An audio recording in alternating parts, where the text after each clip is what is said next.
So you've been in an anxious, avoidant relationship and you are the anxious guy in the relationship. It's gone south, you broke up, or you're going crazy. And you are just beside yourself. You can't figure out how to make it work. You do everything that she wants and she's still never happy. I'm Garrett and welcome to Man to Man. And we're going to talk about this whole avoidant, anxious thing when it comes to us guys and the anxiety that we feel in these relationships that tend to go south. So in this one, I want to talk about boundaries. And you hear a lot of people talking about boundaries. You got to set boundaries. But the problem is most people don't even know what the hell boundaries are. And I want to start this one off like this. You can't solve a problem with the mind that's creating it. And what that means is whoever you are right now and whoever they are right now, whether you're in the relationship or it's over, you are both operating from an operating system. And yours, as the anxious man, you have no boundaries. So let's talk about boundaries, because I don't think there's one video I've watched that really defines what a boundary is. So a boundary comes from changing the mind that's creating the problem. If you're in a relationship that has been, or we're in a relationship that caused you to be really anxious and she's being dismissive and pulling away, blame shifting on you, being sarcastic all the time, basically making you feel like crap. First of all, you've given her that power, and it's because of the type of thinking that's going on up here, your operating system, if we will. So coming from this philosophy of you can't solve a problem with the mind that's creating it means that you are operating from a place that is not authentic to you, especially if you're getting all anxious. So boundaries are basically a change of identity. Literally, you look at it like this. Your way didn't work. Her way didn't work. Two ways that don't work, because there's two operating systems that work together, even though they're opposed. They're both trying to get to the same place, safety and security. But as an anxious guy, you're looking for security in her and you don't have enough of it in yourself. Or she's trying to get the security and safety from you because she doesn't have it in herself. Actually, that's the way it works. She wants safety. Anybody who is avoidant doesn't feel safe. They don't feel safe to expose themselves, right? And so they're trying to draw that out of you. And for an anxious person, you're looking for security and you're trying to draw it out of them, right? They don't have the security and you don't have the safety, at least not that you can give each other. You have to build enough of it inside of you. So with security, boundaries create security. So boundaries is when this relationship has gone bad, right? You got to back out or back away and start to go inside and say, who am I being in this relationship that's allowing this crap to go the way it is? So I want to put a little break on you right now, because here's what the anxious people do all the time. I see it all the time. Pointing fingers at the avoidant, right? I hate that term avoidant, because anxious is just as bad, by the way. But you're putting a label, and a negative label, on somebody when they're just as afraid of things as you are, right? They're afraid of intimacy and engulfment, and you're afraid of you're afraid to be alone, right? You're afraid of abandonment. So I'm kind of sidetracking from boundaries, but this does set a good foundation. to what boundaries are. You are operating from a part of you very deep inside. You don't even see it happening, right? Because it's your program, your subconscious program, right? The operating system that's all messed up because of whatever reasons. But that operating system doesn't work to create a good, healthy relationship. A good, healthy relationship starts with you and knowing what you're going to accept and what you won't accept. The problem is in these dynamics, or not just in a relationship, but just in life. If you're a bit of a pushover, you already know you are, and you don't feel good about it deep down inside. And you don't know what's wrong. You don't know what to change. You don't know how to stop it. And you're afraid to change it. Because if you change it, you're going to get rejected. You're going to get abandoned.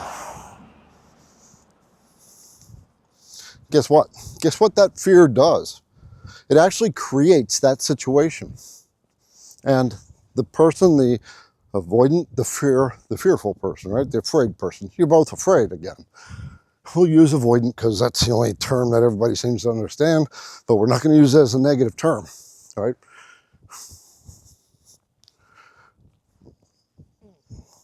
You don't have clear definition on who you are, who you're going to be, what you'll accept in life, and what you will not accept. And you're all panicking about this relationship, and maybe you'll do what I did. All right, I started to go on a dating site, but I knew way down inside I couldn't do that. I didn't want to do it. So I stayed on it, but the few people that I talked to, I didn't want to be there, right? I still had this messed up stuff in me that, still kind of hung up on my ex a lot, right? Because there are so many good qualities in them as well that we see the potential in them that they don't see because they don't feel good enough about themselves. So here comes a boundary, right? You got to feel solid enough about yourself inside and comfortable with that solidity that you don't need to justify it with somebody else. I know that this idea of when people create boundaries, one of the first things as an anxious man we do is, oh, well, we'll just try to create some kind of boundary and try to hold it. That's not being true. That's not authentically you because your program is broken. You feel what your boundaries need to be, right? How many times you looked in the mirror at night and just going, I got to get out of this relationship. And then you go with the person and they see a totally different side of you. Now you're the one that's going, oh, come on, honey, come on, babe. Can't we work this out? Here, I'll bend over some more so you can twist it in some other way as you stick it up my butt because I'm letting you.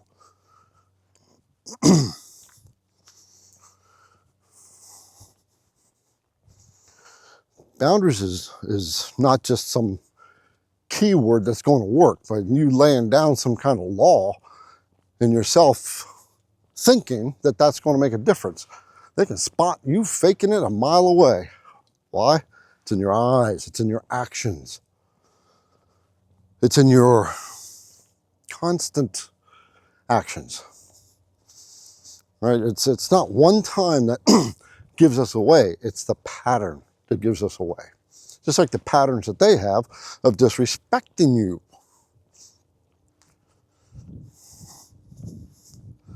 Man, you should get fucking pissed off at yourself instead of them for letting yourself be put into that.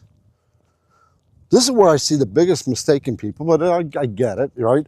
Is where we get, oh, they're bad people. It's their fault, they're bad people. I don't take responsibility for that. They're the ones that got the problem. You ever hear that term, pointing one finger out has three fingers pointing back? And brother, you better be looking at those three fingers and fight with that. Try to fight getting that finger pulled away and start looking at you. because you're the common denominator in how your life is run and what you do with it and how people treat you. A boundary is this, it's a standard that you have. Because this is where I don't like the term boundaries. We have to create standards. Here's a good one for me. Okay, so when she would get sarcastic with me, and sarcasm comes from two places. One, it comes out of the blue because they're pissed off about something else, and then they blame you for something here, right? But it's from the past, and it's just something that bubbled its way up. The other sarcasm is when they don't want to take responsibility for something, right? I get it with an anxious person. You're ready to take responsibility for your stuff, and you're ready to make adjustments and change, and God damn, you change a lot. You change so much that your life starts to become something that you don't want it to be. And you don't feel good, and you start absorbing their shame. But actually, you already have the shame, right? Where you're absorbing their shame at? When they are treating you with disrespect. The pattern's there, you know you need to get out, you know you don't feel good. They do something outlandish that other people see, and you excuse it away. Instead of saying, wait a minute, babe, wait, this is what you just did, and this is not acceptable to me, and if this is going to be something that you do again, because it violates my sense of self-worth and respect, that if you do it again, I'm out, right? This is the consequence of you treating me with less respect. Now, here's the thing. Setting up those boundaries with the person that you're with, they are going to kick back hard. They are going to fight if you're going to plan on staying with them. But it's going to be the thing that reveals what's really going to happen, or the underlying foundation of this relationship. This also happened to me. When I finally had so many boundaries, by the way, they're really good at putting boundaries on you. Left and right. All right? And you buckle to them. Anyway, I was getting backed into the corner. I literally felt like I was in the corner, a tiger ready to strike out. And then one more boundary came up. And it was a boundary to my core need. And that's when I said, I'm not doing this anymore. You're not even thinking about me. Right? I'm not going to do this. And that's when the relationship quickly started to spiral. And here's what we're afraid of.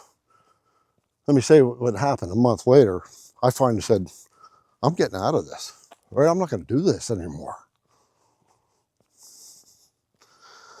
And, you know, that boundary became super hard line. It was like, no. No is a complete sentence here. Period. And I was pretty assertive with it because I was finally, all that pressure cooker just kind of blew up. And this is where the boundaries come into play, because if you have true standards, those are going to come out as issues come up or ahead of time. And I'm going to turn around so you can see me because of the glare. Or ahead of time, so it doesn't have to be a blow up. You can say, this is what I'm going to accept and what I'm not going to accept. A good one is, if you're an anxious avoidant, right, you've been ghosted. Either micro ghosting or major ghosting. And that sucks, right? The micro ghosting, they don't get. Micro ghosting. Hey, we'll get together at 6. And then 7 comes along and, hey, okay, I'm ready. Right, and they act like it's no big deal. To you, you're ready. 6 o'clock, man, let's do it. And then you're waiting, you're getting resentful. And then you get together and you're mad, you might say something about it, and they'll push back a little bit, and then you buckle. Right? That's lack of a boundary. And that's where you're training people how to teach you. So it really takes a lot of honest, hard looking at yourself instead of pointing the finger outward, it's really hard to do, to integrate that and say, okay, they're doing what they're doing. And whatever reasons they're doing it, they're doing it. And we're doing what we're doing, which is allowing them to do what they're doing to us to slowly whittle away our own sense of authenticity, self-respect, self-worth. Right? So this is what lack of boundaries are. This is the operating system that you're working on. Right? This is why when I got out of my relationship, and this was the one, right? This was the one I was ready. I did all my work. I wanted a life partner. I was into it. I was really receptive to looking at her complaints. When she complained, I said, is this me or is this her? And if it was me, it's, oh, okay, then I changed that behavior. Right? So I was reprogramming myself, or being willing to look at myself, put it that way, and change whatever I needed to change. And make sure my camera's working, my microphone's working. But, oh, when she'd bring stuff up like that, she'd ask me, so she'd say, did you think about that? And I said, yeah, I did, right? I came back and I would say, you know, you're right, or you're wrong, right? This is you, not me. But when I had an issue of something she did, and I came back and said, did you think about it? You know, I'd either get an answer no, or a little bit, but nothing worth changing. Right? There was no change. There was no serious thought about it. In other words, it wasn't in her wheelhouse to be empathetic and mindful to my needs, but she wanted me to be that way to hers. So that's a lack of a boundary, right? Not because I let it roll on. So the thing is, you got to look at yourself. And you really have to be really honest with yourself. And go, I'm being a freaking wimp here. I'm a pussy. I'm a pushover. I'm not, she's not respecting me, and I'm not forcing that sense of respect because we don't have enough of it in ourselves. And guess what's going to happen? If you allow that, they're not going to respect you. Eventually, that relationship's going to crash no matter what. Now, how do you fix this problem? Because it's a behavioral problem. It's an embedded problem. It takes, like anything else, practice. It means you have to get up the courage to say, this is very clear to me. This is not a way that I'm going to accept or that I want to be treated. It doesn't make me feel good. It doesn't make me feel respected. And I want my own sense of self-respect to come up. Therefore, I have to demand that of other people, and especially those that are close to me, the anxious-avoidant relationship. And you got to lay down that law, and guess what's going to happen? Oh, baby, exactly what you're afraid of. They're going to push back hard. Hard, brother. They're not going to like it.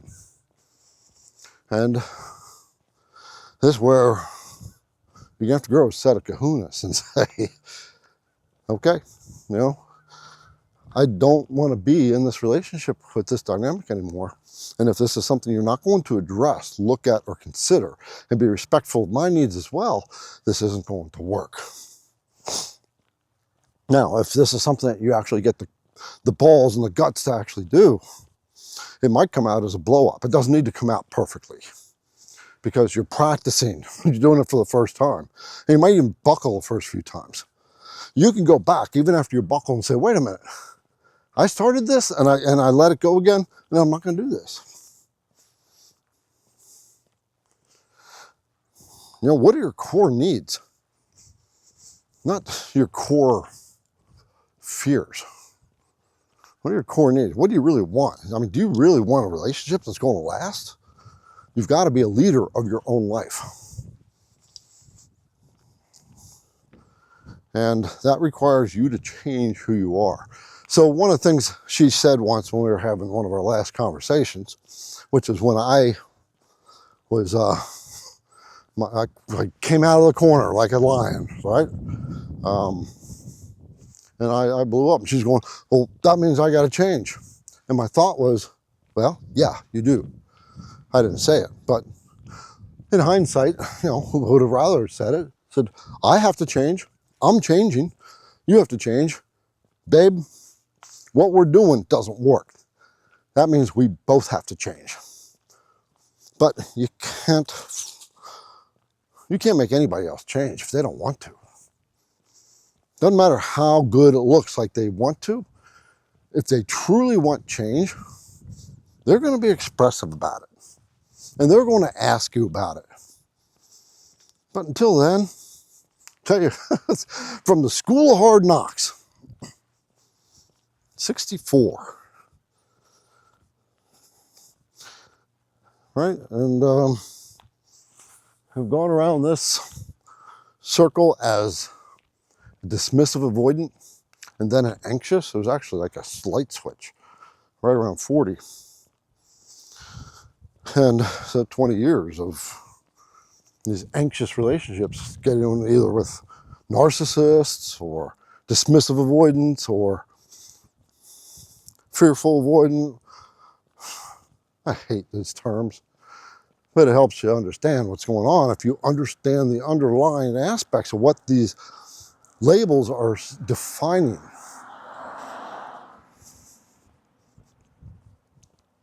Right? Instead of just labeling it and calling them an avoidant, and that's it, that's the end of the road, you need to understand their thinking too, right? Because part of that creates leadership. Here's one of the things I hate in some videos.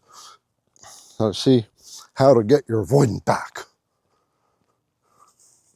Boy, underneath that, if you're one of those looking for that, I mean, we all do when we get out of those relationships and realize we've had an anxious avoidant dynamic. We check out those videos. How can we get them back? How can we manipulate this situation so they'll come back to us so that they have more power over us? Because when you're doing that, you're trying to figure out how to get them back, you are actually handing over more power to them. You want to manipulate them, and manipulation is actually giving me power away.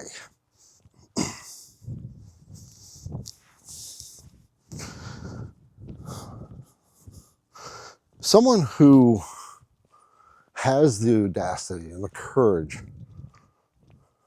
and the wherewithal to chip away at your self-worth through disrespect and sarcasm, name-calling, blame-shifting, never owning up responsibility. The question is, why the fuck do you want to be back with somebody like that? You have totally forgotten what happened in that relationship, those feelings. It's like we just chop it off of ourselves. Right, and that's where we have to bring it back. And we have to have that because we've got to be able to identify or create those boundaries in us. And this is where you have to go find coaches or counselors, but don't just go to any counselor. I learned this one the hard way too. Find a counselor that understands the attachment styles. There's another aspect too, right? Life just changes. Things just happen. The way you identify your world and what you're doing, things shift. You can use this person as your lesson. What did you learn from them? I want to give something away here. My ex-partner had some trauma, right? Which is where these kind of dynamics come up from. Hers was a bit more dramatic and needed her attention, but it didn't come to the surface until our relationship. And that trauma of coming to the surface, and it kind of got to a point where she was saying, ask to touch. Someone I've been dating for 2 years, right? And ask if I can be touched. Right? In other words, this is the way this is my love language is touch. It's like, how do you manage that? And there was no collateral aspect to it. So all the weight was on me. All right, that was the line that started to get drawn. I tried to work with it, but what I saw was that was still not being honored. You know, like, I'm giving up something big here to try to help you heal. And yet I started to see that behaviors weren't changing, that the sense of respect towards me wasn't changing. And so I started to become an observer. I stopped bitching, I stopped fighting, and I started watching. And what I saw was the behavior didn't change towards me. The behavior was still there. In other words, all the underlying stuff was not being addressed. That was not going to solve the underlying stuff. And what I'm saying is, until you deal with the underlying operating system, you can't draw boundaries and hold them. Right? Boundaries have to be a part of who you are. Standards. That's why I don't like the term boundaries. I prefer the term standards. Right? So you have to redefine your standards. You have to raise your standards to how you're going to be treated. And that always requires you fighting to take the attention off of them. Now, you're going to go back and forth. You'll constantly go back and forth. You'll go back to that, oh, I miss her, I want to be with her, and then be pissed off at her. And then you'll be pissed off at yourself, and you'll feel like a loser. And you just never feel right. That's part of the process. If you go back to dating right away, you try to jump on the dating sites, and you actually start to do something with that and get involved, guess what? You haven't solved the problem. You just covered the wound with a Band-Aid. And it's going to happen again. Because you can't stand being by yourself. You can't stand looking at you. And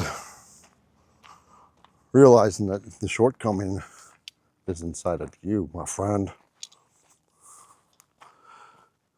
It also takes time. It takes a lot of time, and it's really painful. Digging deep. And a lot of times it's, you know, they all say it all goes back to childhood. And it does. But we can spend all our lives trying to figure out where our childhood got all fucked up. Or you can say, okay, my childhood was fucked up in this way, and I am now going to not let it be fucked up in this way anymore. I'm not going to be a slave to this.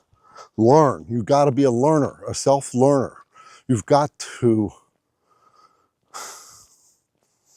you have to stop and listen. You know, go find people who have been down the road. Listen to them over and over again. Over and over again. Holy cow.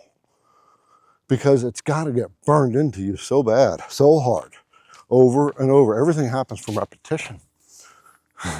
So these types of relationship dynamics, they're repetitive. They're telling you a story. They're telling you information about you. Fuck the information about them. Use their behavior as your measuring stick as to whether they are going to be worthwhile of your time or not. But you have to make your time worthwhile first.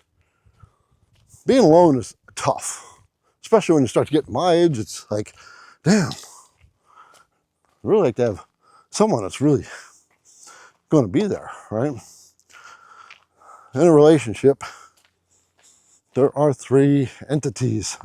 There's her, there's you, and there's the relationship. And each one of those needs attention from both of you. And there need to be rules. Yeah, rules and standards. and an understanding. Here's another one for you. If you get in relationships and they tend to get a little heated, a little fast, that's a red flag, brother. Red flag. Not just for them. It's a red flag about you. Because you don't have enough of a standard to say, I'm going to wait and get to know this person. And here's the thing about that. We're like, oh crap. If I don't get in real quick, right, they're going to discover who I am. That's the underlying thing, that you're not that strong. We don't see that part because we need to get into that commitment. And what better way to do that is by getting between their legs. I have to hand it to mine in the beginning. I was making moves and I got her upset. And, but I listened. And I reflected and said she was right. I was not being respectful of her body, of when she was ready. We didn't communicate anything about the sexual aspect.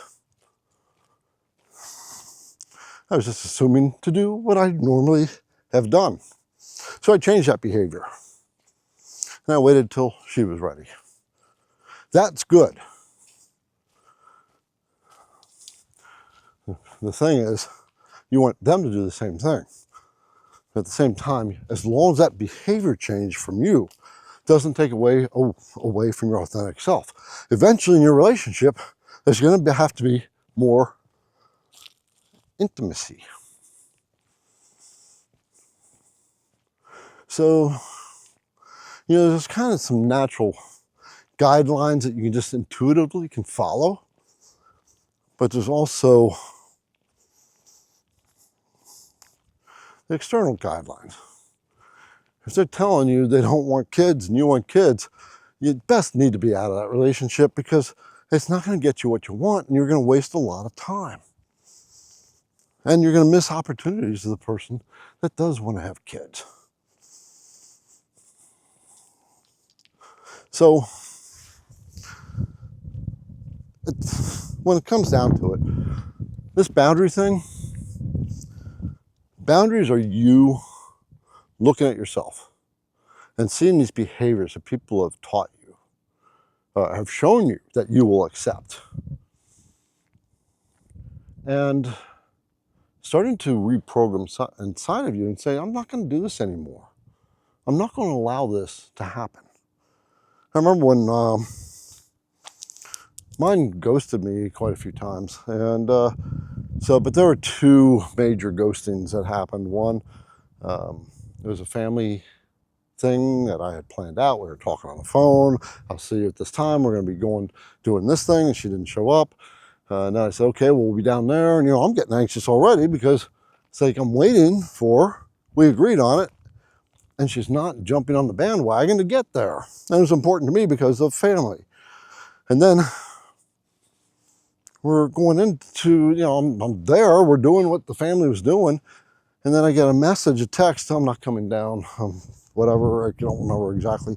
But it's like, wait a minute, we had this commitment, we had this thing. I didn't even get the honor of a phone call or FaceTime to say, look, here's where I'm at. Let me come down later. I would have felt respected, but no. So the weekend that my family was there, she never showed up to say hi.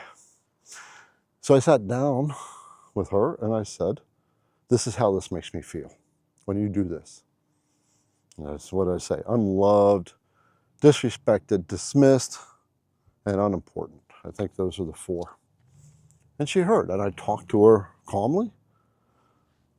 And then a month and a half later, we had Thanksgiving together with her family, and it was like, this is good, right? I felt in. I was helping her get ready because she was hosting it. And then came Thanksgiving, and the family was together, and Garrett's a part of it, and I'm feeling like I'm part of the system now. Next day, I said I'm going to be doing something, installing a wood burner fireplace. And She said, hey, I'll come over and help you. I'll be over about X time. Then came that time, and she didn't show up. I figured, okay, maybe she's taking a nap. An hour later, still not there. And I think I messaged her. I said, where are you? And I didn't get any message. And finally, it's like, I'm getting pissed off. I started working on it, but it like totally threw me off. And 4.5 hours later, I messaged, what happened to you? Where were you? Right? And she said, I thought you were sleeping. That's what's her message back. Right? Lie. Totally trying to escape and divert out of it. We didn't talk for a few days after that. She went into depression, and I'm reeling over this. And finally, I decided I had to break up. Got with her, and I backed down to taking 3 weeks off. And I left, and 2 days later, she shows up in my house, just shows up. And I let her back in without holding to my standards. And that was the moment I realized, why am I not holding boundaries? And that was the major fracture in the relationship. She didn't own it, right? Ultimately, it's when you're in these situations where they don't own and work on repairing the stuff that they break, right? That's a major red flag. And so you want to be aware of that. And you should catch that. You can catch that within 2 to 3 events. And they don't have to be the same event. It's just a pattern, all right? And this is where you have to draw a line and say, okay, I'm going to get out. If you found this person, you can be afraid to leave because you're going to lose love and be abandoned. But if you found this person, you'll find another person. But goddamn, you don't want the same kind of person. Being treated like that sucks. And you're worth more than that. But you got to see your own worth in that. So you got to set up those boundaries and embody them, integrate them, make them a part of your operating system. And that takes a little bit of time. And in the meantime, it's okay to be pissed off at them. Let those emotions fly. As a matter of fact, it's that truncating of the things that they did that piss you off, especially if you've, after the relationship, or if they ghosted and you want to get back and you're like all anxious, you're chopping off this part that is saying, this is beneath me. Right? So your operating system is chopping that away. And you got to consciously bring it back to the surface and say, no, and get pissed. Let yourself get angry. Get fucking angry at them. You don't have to get angry at them there, in the mirror. Let it out. Let all that pissed off shit out. It doesn't mean it's true and it has to hold, but it's inside of you. And part of that anxious part is trying to keep that down. Right, and here's what happens, right? We keep the anger part suppressed and the nice guy coming to the forefront. They're keeping the nice girl part suppressed. Not all the time, right? I mean, this is just part of it, but the real core stuff. And their anger part is coming out, and your nice part is coming out. But the reverse stuff, the stuff that's being more suppressed, we're keeping that suppressed. And you got to let it out. Doesn't matter what they do. You can be a change agent in their life. But if you're the pushover, and I've been in pushover relationships where they walked away and they're like, this guy's a total wimp. All right. This one, I drew a hard line. And as hard as it was to draw that line, it was the right line to draw. And by doing that, it actually strengthened me. Right. And I've hired coaches. I spent a lot of money on people. Self-learning, I'm always a learner. That's what you want to be. You always want to learn. So I hope not too much air got into the microphone. Brother, you got to get boundaries. You just got to stop with the relationship and start fixing yourself. There'll be someone else that comes along. Until next time.